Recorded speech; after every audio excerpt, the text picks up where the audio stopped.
ஆளும் புதுசு, ஆட்டமும் புதுசு அப்படின்னு நம்ம பிக் பாஸ்ல இந்த தடவ ஒருத்தர் களமிறங்கி இருக்காரு. அவர பத்தி தான் நம்ம இன்னைக்கு பேச போறோம். அடுத்த ஹோஸ்ட் வந்து விஜய் சேதுபதி தான் அப்படின்னு நமக்கு தெரியும்போது, I don't think there was any negative reaction to it. இவரு வேண்டாமே அப்படின்னு யாரும் யோசிச்ச மாரி எனக்கு தெரியல. ஜெனரலாவே பிக் பாஸ் அப்படின்னா, அவங்க வரப்போறாங்க, இவங்க வரப்போறாங்க, அந்த கப்பிள் வரப்போறாங்க அப்படின்ற எக்ஸைட்மெண்ட்ட தாண்டி, இப்போ வந்து புது ஹோஸ்ட் வரப்போறாங்க. எப்படி ஹோஸ்ட் பண்ணுவாரு? எப்படி ரியாக்ட் பண்ணுவாரு? அப்படின்னு பார்க்க பயங்கர ஆர்வமா இருக்கு. அப்படியா? I think everybody will be waiting for that. அந்த 1 வீக் முடிஞ்ச ஃபர்ஸ்ட் சாட்டர்டே, சண்டே அவர் வந்து எப்படி ரெஸ்பாண்ட் பண்ண போறாரு அப்படின்னு பார்க்கறக்கு எல்லாருமே வந்து வெயிட் பண்ணிட்டு இருப்பாங்க அப்படின்னு நான் நினைக்கிறேன். ஸோ கமல்ஹாசன் அவர் வந்துட்டு இது பிக் பாஸ்ல இருக்க போறதில்ல அப்படின்னு அனௌன்ஸ் பண்ணதுக்கு அப்புறம் நிறைய கெஸஸ் வந்துச்சு. பார்த்திபன், சிம்பு, அரவிந்த் சாமி அப்படின்னு நிறைய கெஸஸ் வந்துச்சு. ஸோ ஒரு பிக் பாஸோட ஹோஸ்டா ஒருத்தவங்களை சூஸ் பண்ணும்போது ஐ திங்க் வந்து அவங்க வந்து ரொம்ப ப்ராடா ஸ்பெக்ட்ரம்ல யோசிப்பாங்க. லைக் எல்லாத்துக்கும் தெரிஞ்ச ஒரு ஃபேஸா இருக்கணும் அப்படின்னு நினைப்பாங்க அப்படின்னு நான் நினைக்கிறேன். ஸோ யூடியூப்ல விஜய் சேதுபதி அப்படின்னு சர்ச் பண்ணும்போது கேஷுவலா ஒரு வீடியோல தமிழ் பேசிட்டு இருக்காரு, ஒரு வீடியோல இங்கிலீஷ் பேசிட்டு இருக்காரு, இன்னொரு வீடியோல ஃப்ளூயண்டா ஹிந்தி பேசிட்டு இருக்காரு. I think almost about 55 films. ये मेरे को ये कंफर्टेबल सिंप्लिसिटी नहीं है, ये सब एक्सपेंसिव है. அப்படியே பேன் இந்தியா ஸ்டாரா வந்துட்டு இருக்கறனால he's definitely a perfect match for Bigg Boss host அப்படின்னு தோணுது. கண்டிப்பா கமல்ஹாசனுக்கு அடுத்து விஜய் சேதுபதி தான் ஹோஸ்ட் அப்படின்ட்டு சொல்லும்போது ஒரு கன்வின்சிங்கா இருந்த மாதிரி எனக்கு ஃபீல் ஆச்சு. பிகாஸ் அவர் வந்து ஜென்ரலாவே ஒரு புரியாத புதிர் மாதிரி பிஹேவ் பண்ணிட்டு இருப்பாரு. அவர் கேஷுவலா வந்துட்டு இன்டர்வியூல சொல்ற டயலாக்ஸ் எல்லாமே வந்து அப்படியே ரொம்ப ஃபேமஸ் ஆகி யோசிக்க வேண்டிய விஷயமா இருக்கும்.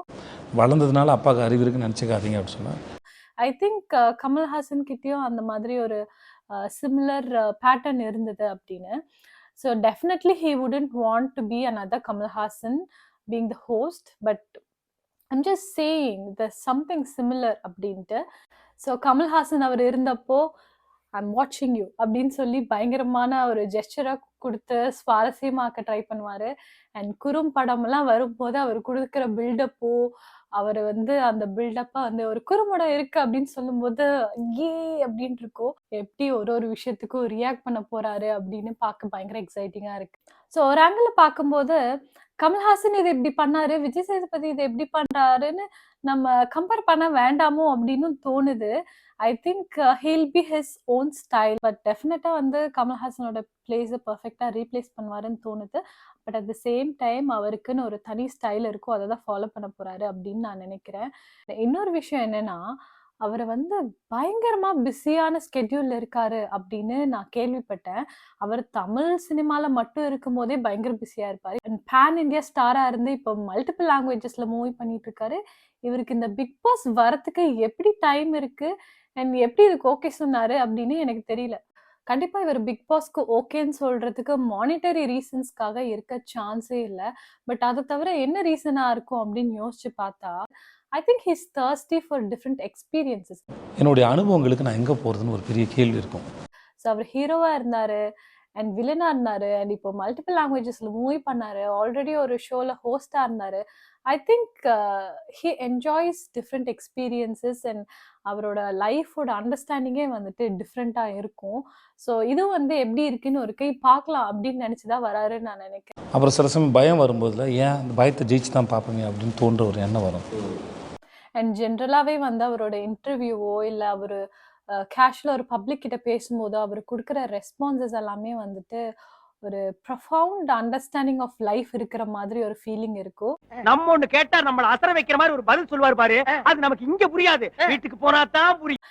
அண்ட் இன்னொரு ஆங்கிள் பார்த்தானா அப்படியே பிளாங்கா மூஞ்சி வச்சுட்டு இருப்பாரு.